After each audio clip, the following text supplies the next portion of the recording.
Nous méditons l'Évangile selon saint Matthieu, chapitre 16, versets 13 à 19. La question fondamentale. En ce temps-là, Jésus, arrivé dans la région de Césarée de Philippe, demandait à ses disciples, « Au dire des gens, qui est le Fils de l'homme ?» Ils répondirent, « Pour les uns, Jean le Baptiste, pour d'autres, Élie, pour d'autres encore, Jérémie ou l'un des prophètes. » Jésus leur demanda, « Et vous, que dites-vous? Pour vous, qui suis-je » Alors Simon-Pierre prit la parole et dit, « Tu es le Christ, le Fils du Dieu vivant. » Prenant la parole à son tour, Jésus lui dit, « Heureux es-tu, Simon, fils de Jonas. Ce n'est pas la chair et le sang qui t'ont révélé cela, mais mon Père qui est aux cieux. Et moi, je te le déclare, tu es Pierre, et sur cette pierre je bâtirai mon église, et la puissance de la mort ne l'emportera pas sur elle. Je te donnerai les clés du royaume des cieux.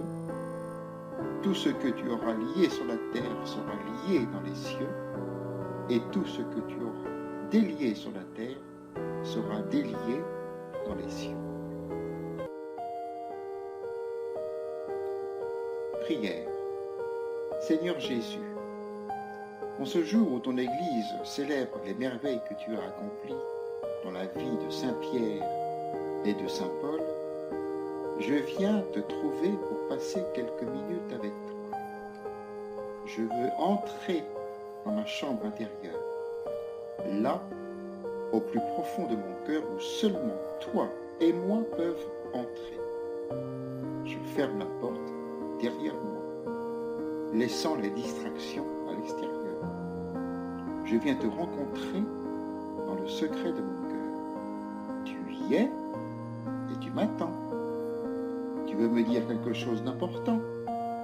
Je veux garder mon cœur apaisé et attentif. Ne permets pas que je perde quelque chose de ce que tu veux me dire. Demande. Seigneur, je crois en toi.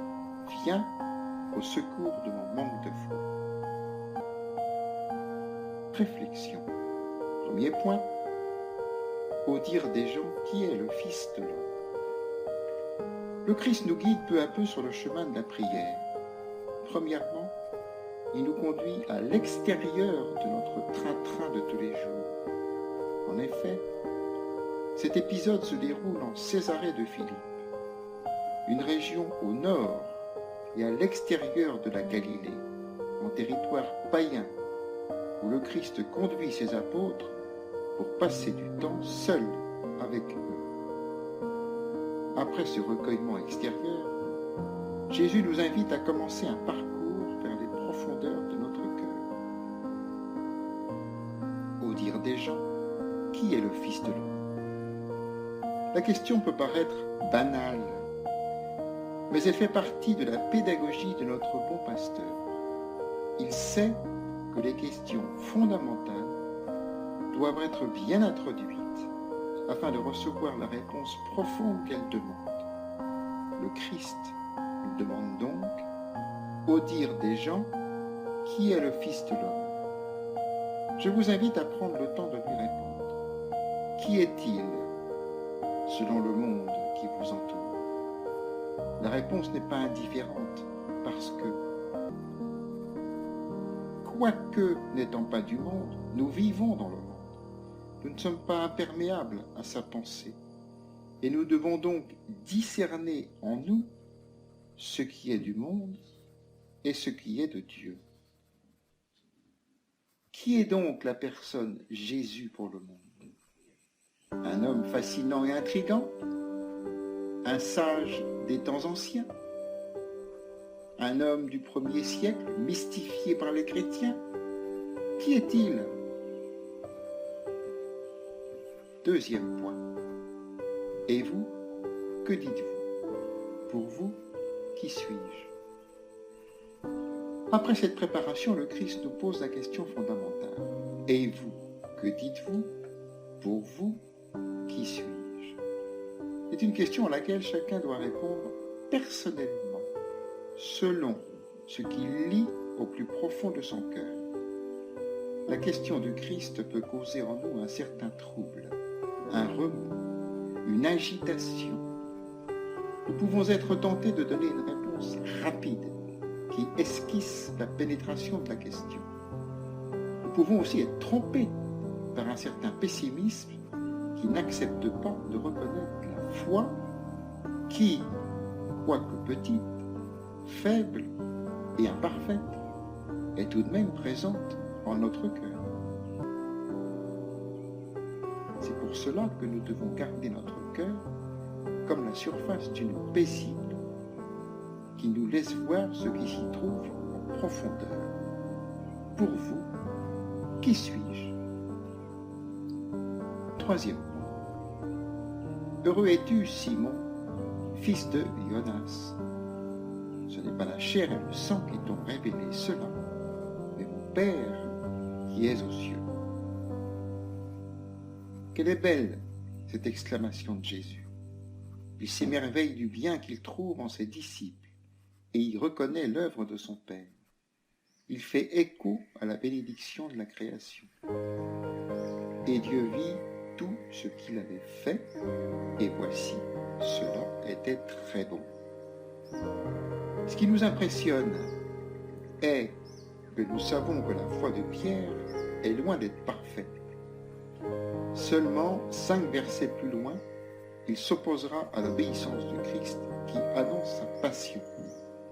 Puis, alors que le Christ est condamné à mort et abandonné de tous, il le reniera 3 fois. La foi de Pierre n'est encore qu'une petite semence, pauvre, imparfaite, au milieu d'une mentalité mondaine qui devra être purifiée. Mais elle est là. Et le Christ sait la reconnaître et s'en émerveiller. Heureux es-tu. Laissons le Christ regarder notre foi dans toute sa petitesse et laissons-le nous confirmer. Quelle est belle ta foi. Elle est l'œuvre de mon Père qui l'a semée en ton cœur. Continue à lui laisser plus de place pour qu'elle grandisse et produise du fruit en abondance. Dialogue avec le Christ. Seigneur Jésus, tu poses ton regard sur moi avec amour. Merci. Accorde-moi de te laisser me regarder et m'aimer. Merci de m'avoir guidé sur ce chemin de prière. Tu m'as aidé à pénétrer en mon cœur et à y reconnaître l'action merveilleuse de ton Père. Avec toi, je veux louer ton Père pour son action en moi. Aide-moi à continuer à recevoir ce don de la foi et à le laisser grandir dans ma vie.